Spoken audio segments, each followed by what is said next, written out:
Hi, my name is Sharia, and you're listening to a brand new episode of the Aviation Files, the best podcast for all aviation enthusiasts. This week, we will cover the frightening decline of the 747, a birth aboard an Aeromexico flight, Boeing's new issues with the 737, an update on the Intrepid Museum's Concorde, and the very mysterious death of John Barnett. We don't usually get a lot of death-related mysteries, so stick around to learn more. Without further ado, let's begin. First off, we have two stories that are evidence that the era of the 747, known as the Queen of the Skies, is coming to an end. In the summer of 2019, the Boeing 747-400 dominated the skies with an average of 32 daily scheduled passenger flights from the US. Major airlines like British Airways, El Al, KLM, Lufthansa, Qantas, and Virgin Atlantic operated 28 routes, showcasing the significance of this iconic aircraft. However, the pandemic hastened the retirement of this aging and less fuel-efficient variant due to advancements in technology. As the aviation industry navigated through the challenges posed by the pandemic, the number of daily 747-400 passenger flights dwindled significantly and quickly. This summer, only Lufthansa is set to operate scheduled passenger 747-400 flights to the US, with each of its 8 remaining examples boasting a capacity of 371 seats across various classes. The decline in 747-400 flights is evident in the reduced numbers of routes and frequencies. While in the past there were multiple daily flights and diverse destinations, now only a handful of routes remain. For example, Lufthansa's operations to the US have decreased significantly compared to previous years. In the summer of 2022, Lufthansa had 2 to 3 daily departures to various US cities, but now only 1 daily flight is scheduled between May and July, with limited services even in August. Similarly, Air China, another major operator of the 747, has also experienced a decline in 747 operations to the US. While in the past Air China had triple daily flights between Beijing and Los Angeles utilizing other aircraft types, it now operates only 3 weekly services to New York JFK, exclusively using the 747-8. This reduction highlights the shifting dynamics in the aviation industry and the decreasing reliance in the 747 for long-haul routes. Despite its iconic status, the Boeing 747-400 is gradually fading from the skies, with airlines opting for more fuel-efficient and technologically advanced aircraft. The decline of the 747-400 is further accentuated by the world's longest scheduled passenger 747 route operated by Air China between Beijing capital and New York JFK. This route, known for its extensive duration and detour to avoid Russian airspace, showcases the challenges faced by the 747 in an evolving landscape. In conclusion, the once dominant Boeing 747-400 is facing a decline in passenger flights, with airlines opting for newer and more efficient alternatives. While it continues to hold a place in aviation history and many avgeeks' hearts, its presence in the skies is becoming increasingly scarce, marking the end of an era for this iconic aircraft. Just last week, I covered a story about how Asiana's last 747-400 was scheduled to fly sometime in March. Next, let's discuss a passenger giving birth on board an Aeromexico 737. During a recent Aeromexico flight from Mexico City to Ciudad Juarez, an unexpected event unfolded when a passenger unexpectedly went into labor mid-flight. The incident occurred aboard Aeromexico's Boeing 737 aircraft, registration XAAMA, operating as flight AM113 on March 15, 2024. This routine journey, which typically lasts around 2 hours and 10 minutes, saw an extraordinary turn of events as a woman began experiencing labor pains while in the air. Thankfully, immediate assistance was available on the plane. A flight attendant, along with a doctor who happened to be among the passengers, sprang into action to help the woman deliver her baby safely. Upon landing at Ciudad Juarez International Airport, both the mother and her newborn were swiftly transferred to a nearby hospital to receive further medical attention. In a commendable display of appreciation, Aeromexico acknowledged the professionalism of the doctor and the exceptional work of the flight attendants and pilot crew. They emphasized that the safety and well-being of their passengers and staff are of their utmost priority. Interestingly, this incident coincides with an upcoming milestone for Aeromexico. The airline, which is set to celebrate its 90th anniversary in 2024, traces its roots back to November 7, 1934, when it launched its inaugural flight connecting Mexico City and Acapulco. To mark this significant occasion and to celebrate the birth of the baby on board, Aeromexico announced a heartwarming gesture. They offered the newborn 90 complimentary flights with the airline. In-flight deliveries are relatively rare occurrences, as highlighted by a study conducted by the National Institute of Health in 2020. Over nearly 9 decades, there were only 74 recorded instances of infants being born on commercial flights. These occurrences often prompt flight diversions, especially on international flights. Despite guidelines established by aviation authorities, in-flight medical kits may sometimes be inadequate for handling such situations. Regarding the airline policies for pregnant passengers, while many carriers permit travel until 36 weeks of gestation, restrictions may vary, especially on international flights. Some airlines may require documentation to verify the stage of pregnancy and may impose earlier restrictions. It is advisable for pregnant travelers to consult with their respective airlines to understand specific requirements and guidelines before planning their trips. Speaking of 737s, let's talk about Boeing having new issues with the 737. Boeing's struggle with the Boeing 737 MAX family persists, particularly with the prolonged issue concerning the aircraft's engines. The company has announced that rectifying this problem will demand up to a year of effort. This revelation coincides with Boeing's decision to postpone the certification process for two significant variants of the plane, the MAX 7 and MAX 10 models.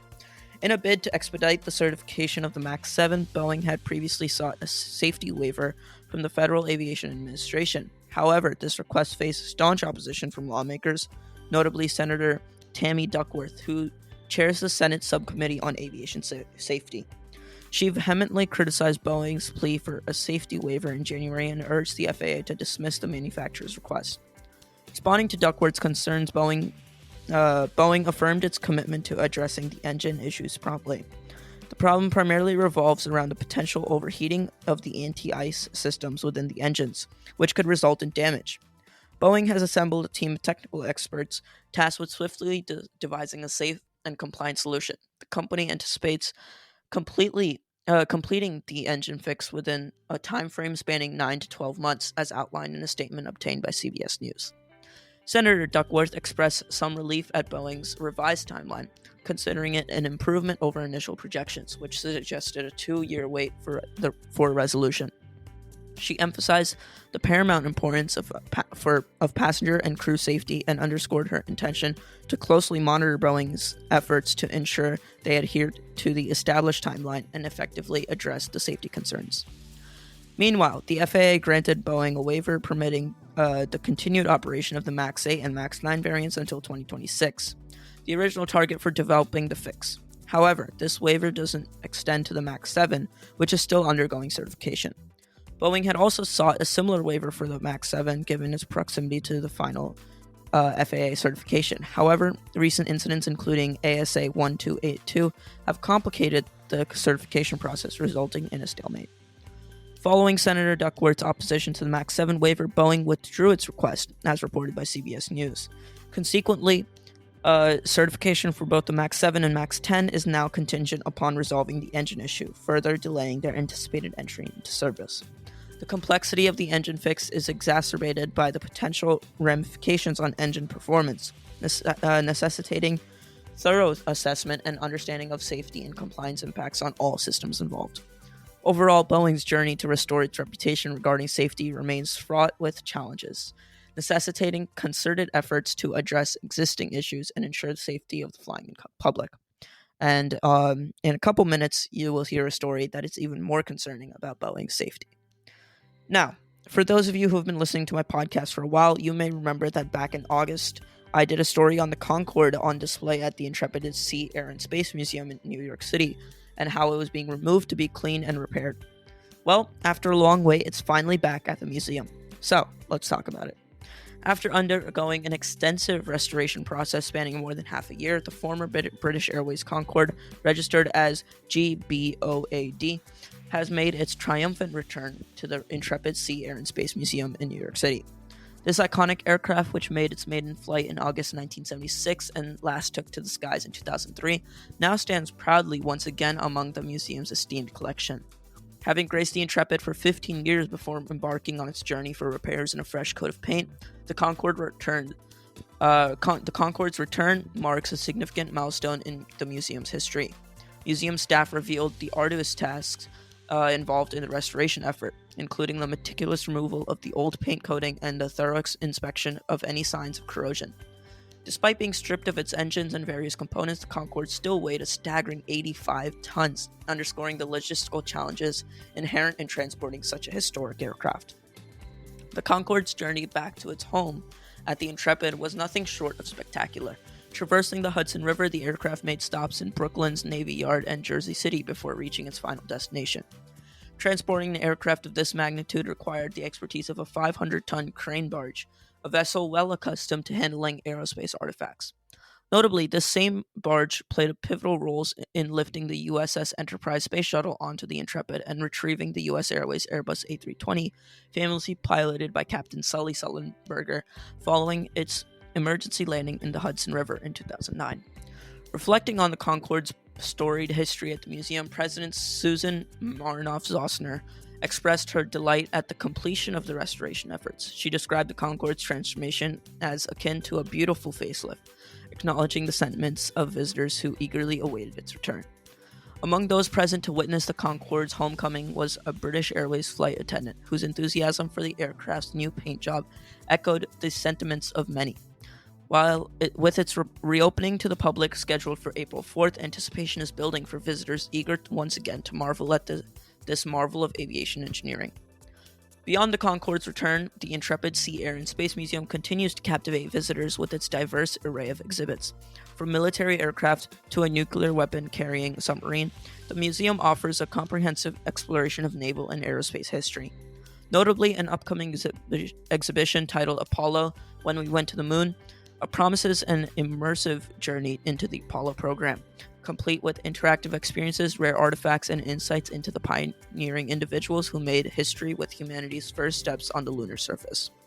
With its commitment to preserving and celebrating aerospace achievements, the Intrepid Sea, Air, and Space Museum stands as a beacon of inspiration for generations to come. Finally, as I mentioned, a very bizarre and suspicious death has just occurred in the aviation industry. John Barnett, a former Boeing employee and whistleblower, tragically met his end in a Charleston hotel where he was found deceased in his truck. His passing brings to light a complex narrative of corporate accountability, individual bravery, and the relentless pursuit of truth in the aerospace industry. Barnett, who had dedicated over 3 decades to Boeing, had become increasingly vocal about the issues with the company, particularly concerning the emergency oxygen systems for the Boeing 787 Dreamliners. His concerns were not merely speculative, they were rooted in first-hand experience and a deep sense of responsibility. Despite his efforts to address these issues internally, Barnett found himself marginalized by management, leading to his eventual role as a whistleblower. The circumstances surrounding Barnett's demise raise questions about the toll of whistleblowing and the challenges faced by those who dare to speak out against powerful institutions. Barnett's legal battle with Boeing, including a defamation lawsuit filed post-retirement, underscores the personal and professional risks he undertook in his pursuit of justice. His absence during a deposition and subsequent discovery in his hotel room with self-inflicted wounds serve as a chilling reminder of the immense pressure faced by whistleblowers and profound impact it can have on mental well-being. So, the story basically is that he was very vocal and made a legal claim against Boeing about their safety, especially with, as I mentioned, the oxygen systems of Boeing 787s. And then he was found dead in his hotel in his van. The details are yet to be hammered out. Different sources say different things. And there's a lot of suspicion, speculation, but nothing is set in stone, so keep that in mind. Furthermore, Barnett's recent engagement with TMZ, where he expressed concerns about the safety of the 737 MAX 9, adds another layer of complexity to the story. His suspicions regarding a reduction in inspectors on assembly lines suggest a systematic issue within Boeing that extends beyond the specific concerns he had raised earlier in his career. In examining Barnett's legacy, it becomes evident that his contributions to aviation safety transcend his untimely death. His courage to speak truth to power serves as a beacon for accountability and transparency within the aerospace industry. However, his passing also serves as a sobering reminder of the challenges faced by people who face big institutions and the urgent need for systematic change to protect those who risk everything to uphold ethical standards. As investigations into Barnett's death continue, his story serves as a poignant reminder of the profound impact that one individual can have on an entire industry, even in the face of a formidable opposition. That's all for today. Thank you so much for watching, and do make sure to support my podcast however you can. And don't forget to check out my Instagram at The Aviation Files for more interesting aviation news and facts. Until next time.